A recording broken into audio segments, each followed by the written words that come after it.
ମଣିଷଙ୍କ ଶରୀର କାହା ଦ୍ୱାରା ସବୁକିଛି ହୋଇଥାଏ।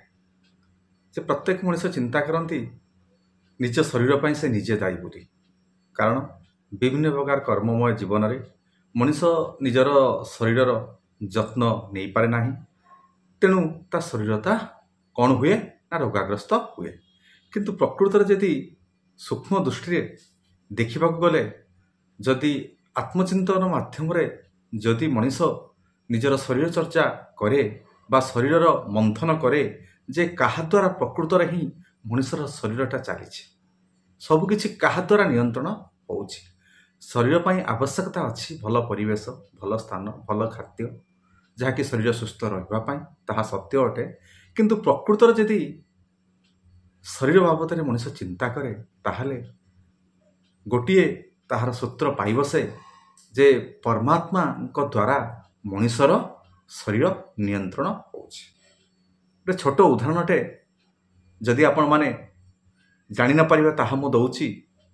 ଯେତେବେଳେ ମଣିଷର ଶରୀର ସମ୍ପୂର୍ଣ୍ଣ ଭାବରେ ତିଆରି ହୋଇଯାଏ ପରମାତ୍ମାଙ୍କ ଦ୍ୱାରା, ସେତେବେଳେ ସେ ଯେତେବେଳେ ଏ ଧରାପୃଷ୍ଠକୁ ଆସେ, ଛୋଟରୁ ଯେତେବେଳେ ଶିଶୁ ଉପରେ ଯେତେବେଳେ ଆସିଥାଏ, ଯେତେବେଳେ ସେ ବଡ଼ ହୋଇ ଚାଲେ, ତାର ଦାନ୍ତ ଯେତେବେଳେ ସେ ପରମାତ୍ମାଙ୍କ ଦ୍ୱାରା ସୃଷ୍ଟି ହୋଇଥାଏ ତା ପାଟିରେ, ସେତେବେଳେ ତାକୁ ବହୁତ କଷ୍ଟ ଲାଗିଥାଏ।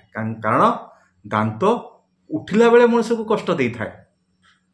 ପୁଣି ଯେତେବେଳେ ତାର ବୃଦ୍ଧା ଅବସ୍ଥା ଆସିଯାଏ ବା ତାର ଶରୀର ଯେତେବେଳେ କଠିନ ହୋଇଯାଏ, ଯେତେବେଳେ ଦାନ୍ତଟା ଉପୁଡ଼ିଥାଏ, ସେତେବେଳେ ମଧ୍ୟ ସେଇ ମଣିଷଟି କଷ୍ଟ ପାଇଥାଏ। ତେଣୁ ବହୁତ ଛୋଟ ଉଦାହରଣ ହେଲେ ବି ତାହା ଚିରନ୍ତନ ସତ୍ୟ। ଦାନ୍ତ ଉଠିବାଟା ପରମାତ୍ମାଙ୍କର ନିର୍ଦ୍ଦେଶ ବଳରେ ହୋଇଥାଏ ଏବଂ କଷ୍ଟ ଦେଇଥାଏ। ଦାନ୍ତ ଯେତେବେଳେ ଦୁର୍ବଳ ହୋଇଯାଏ ବା ବୃଦ୍ଧାବସ୍ଥା ମଣିଷଟା ହୋଇଯାଏ, ତାର ଦାନ୍ତ ଯେତେବେଳେ ଉପୁଡ଼ିଥାଏ, ସେତେବେଳେ ମଣିଷକୁ ମଧ୍ୟ କଷ୍ଟ ଦେଇଥାଏ।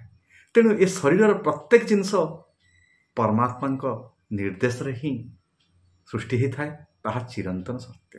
ତେଣୁ ପରମାତ୍ମା ଶରୀରର ସୃଷ୍ଟିକର୍ତ୍ତା ବୋଲି ଆପଣମାନେ ସଦାସର୍ବଦା ଚିନ୍ତା କରନ୍ତୁ।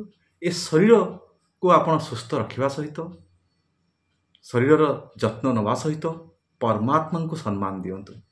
ପରମାତ୍ମାଙ୍କୁ ସମ୍ମାନ ଦେଲେ, ଯେହେତୁ ସେ ସୃଷ୍ଟିକର୍ତ୍ତା, ନିଶ୍ଚିତ ଭାବରେ ହିଁ ପରମାତ୍ମା ଯେଉଁ କଷ୍ଟ ଶରୀରରେ ଆସିବ, ଯାହା ସୃଷ୍ଟି ହୋଇଥିବ, ଯେତେବେଳେ ସେଗୁଡ଼ିକ ନଷ୍ଟ ହେବ, ସେତେବେଳେ ପରମାତ୍ମା ଆପଣଙ୍କ ପାଖରେ ଛିଡ଼ା ହୋଇ ସେ କଷ୍ଟକୁ ଲାଘବ କରିବେ।